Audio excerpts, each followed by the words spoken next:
उत्तर सिक्किमेर क्षतिग्रस्त ग्रामगुलिर मध्य संयोग स्थापने भारतीय सेनार इंजिनियाररा तीस्ता नदीर ओपर तैरी करलेन 150 फुट लम्बा फुटब्रिज। अत्यंत प्रतिकूल आबहावा एवं कठिन परिस्थितिर भेतर तारा तैरी करेछेन ओई फुटब्रिजटी। एक्षेत्रे तारा तादेर प्रযুক্তিগত दक्षता प्रदर्शन करेछेन। बला যায় 48 घंटार कम समयेर मध्य सम्पूर्ण हयेछे ओई फुटब्रिजटी। एर फले जेटा सुविधा हयेछे ता हलो सेनार तरफे प्रयोजनीय त्राण सरबराह करते ओई क्षतिग्रस्त ग्रामगुलिर बासिन्दादेर मध्य। अन्यदिके ओई ग्रामगुलिर बासिन्दादेर पक्षेও पारापार करतेও सुविधा হয়েছে। সবচেয়ে বড় কথা সীমান্ত এলাকায় বসবাসকারী মানুষদের নিরাপত্তার কথা মাথায় রেখে ওই ফুটব্রিজ তৈরি করা হয়েছে।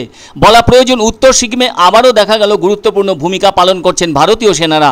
অন্যদিকে ত্রিশক্তি বাহিনী এখনও ওখানকার পরিস্থিতির উপর কড়া নজরদারি চালিয়ে যাচ্ছেন। এমনিতেই ভারী বৃষ্টির ফলে সিকিমে আবারও যেন তিস্তা নদী উত্তাল হয়ে উঠেছে। আর অবিরাম বৃষ্টির জেরে অনেক এলাকায় রাস্তা ধসের কবলে পড়ে নষ্ট হয়ে গিয়েছে, কোথাও আবার সেতুরও ক্ষতি হয়েছে। আর সবচেয়ে বড় কথা উত্তর সিকিমে তৈরি হয়েছে বন্যা পরিস্থিতি, যে কারণে নিরাপদ আশ্রয়ে চলে যেতে বাধ্য হচ্ছেন উত্তর সিকিমের স্থানীয় বাসিন্দারা। ভারতীয় সেনারা যথেষ্ট লক্ষ্য রাখছেন ওখানকার মানুষদের ওপর। নিশ্চয়ই সকলের মনে আছে গত 4 অক্টোবরের কথা।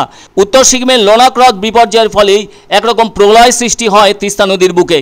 তাতে পাহাড় থেকে সমতল কঠিন বিপর্যয়ের মুখে পড়েছিল, আর যা ক্ষতি হওয়ার তার থেকে অনেক গুণ ক্ষতি হয়েছিল। আজও আলোচনার কেন্দ্রে চলে আসে তিস্তা নদীর কথা। উত্তর সিকিম মানেই তিস্তা নদীর পাগল করা রূপ, যা দিন কয়েক আগেই দেখা গিয়েছিল।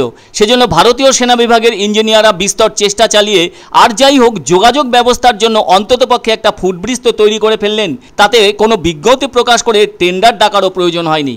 অনেকে যেমন গতবারে সিকিম বিপর্যয়ের ব্যাপারে শুধুমাত্র মেঘভাঙা বৃষ্টিকেই দায়ী করেছিলেন, কিন্তু পরবর্তীতে নানা সমীক্ষা চালিয়ে বিশেষজ্ঞরা মেঘভাঙা বৃষ্টিকেই দায়ী করেননি। তারা স্পষ্ট করে দিয়েছেন লোনাক হ্রদ ফেটে সিকিমে যে বিপর্যয় ঘটে গিয়েছিল তার নেপথ্যে রয়েছে GLOF, যা কিনা গ্লেসিয়াল লেক আউটব্লাস্ট ফ্লাড।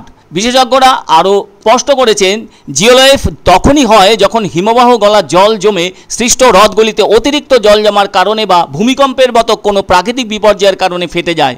আর তার ফলেই হরপা বানে ভেসে গিয়েছিল উত্তর সিকিম সহ আশেপাশের এলাকা। আর সিকিমের ক্ষেত্রে ভূমিকম্পের বদলে অনুঘটকের কাজ করেছিল মেঘভাঙা বৃষ্টি। 2021 সালে উত্তরাখণ্ডের চামোলিতে যে দুর্যোগ এসেছিল তার নেপথ্যেও ছিল ওই গ্লেসিয়াল আউটব্লাস্ট ফ্লাড। আবার এরও আগে 2013 সালে উত্তরাখণ্ডের কেদারনাথের মারাত্মক বন্যাও GLOF এর কারণে ঘটেছিল বলে মনে করছেন বিশেষজ্ঞরা। অন্যদিকে গতবার সিকিমের দুর্যোগ নেমে আসা প্রসঙ্গে আগাম সতর্কবার্তা দিয়েছিল international centre for integrated mountain development. আবার সাবধান করেছিল ভারতীয় মহাকাশ গবেষণা সংস্থা ইসরো। ICI MOD উপগ্রহের চিত্রের মাধ্যমে পুরো সিকিমে 320টি হিমবাহ হ্রদের সন্ধান পেয়েছে, যেগুলির মধ্যে 14টি বিপজ্জনক বলেও জানিয়েছে তারা, যার অন্যতম ছিল লোনাক হ্রদ।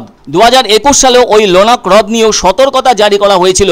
যদি তা নিয়ে মাথা ঘামানো হতো তাহলে ওই বিপর্যয় থেকে অনেক কিছু বাঁচানো সহজ হতো বলে ধারণা বিশেষজ্ঞদের।